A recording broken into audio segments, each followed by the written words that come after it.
It's officially time to start setting up my December journal pages, and this is a little bit nostalgic for me only because this was my first ever long format video I did last year. And if you've been with me since then, thank you so much for sticking around, I really appreciate you. But if you've only just joined me, this is how I set up my journal for every month. The first step is trimming down my A4 cardstock into the size A5, which is the size of my journal, and while I print all of my pages, I can get to work with playing with colour, which is one of my favourite parts. And I'm starting with my swatch test this month so I can try out a few different colours and see how they look together. This is super simple to use and I think it's a journal essential, but I'll let you be the judge. All I'm going to do is colour in the semicircle at the top and then write the name or number of the marker that I've used below it. Otherwise it can get a little bit confusing, especially if you want to try a lot of colours, which I tend to do, but this month I was pretty set on what I wanted to use. Now, if you don't already know, I do celebrate Christmas, so I do want this to feel quite Christmassy, obviously, because that is the whole month of December for me. But I did want some pink in there as well, so let's colour in together.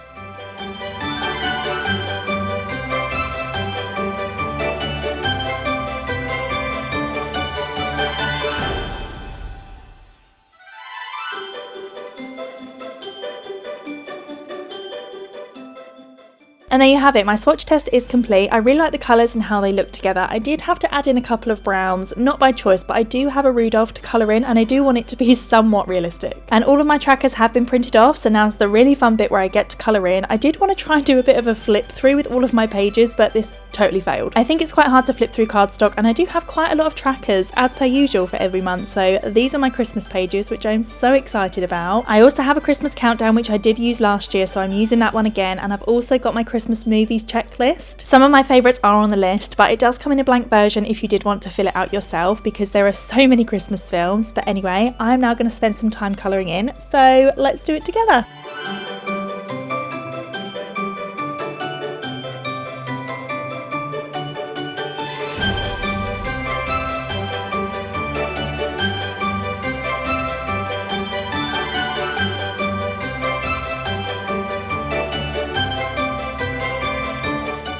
Okay, how obsessed are we? I think the colours work so good together. I'm just going to do the details off screen, which I think bring it to life even more, and I'm obsessed. Obviously, when you're setting up your own journal, you can choose whichever page you want to colour in first, but I always do the cover and then it kind of sets the tone for the rest of the pages. And here's my filled out calendar. This isn't normal for me, but I do have quite a few plans this month because it's Christmas and I want to catch up with people, so I'm really looking forward to those. And this is my December bingo. It's very similar to last year, and obviously we've already seen my cover. Now it's time to work on my mood tracker, and I need to fill out the colours that I'm going to use for this particular page, so let me show you how. Again, it's super similar to the swatch page that we've already done, but when you've got quite a few trackers to fill out, you kind of want to keep on top of the colours that you're using, otherwise it can get a little bit confusing. Now obviously this is totally personal preference, but for me it really helps having them all in the same place. So what you want to do is fill out the tracker that you're using at the top, then add in the colours on the left hand side in each of the circles and write the name or number next to it, ideally in the order of what the key looks like. That way it matches and there isn't a huge amount of room for confusion.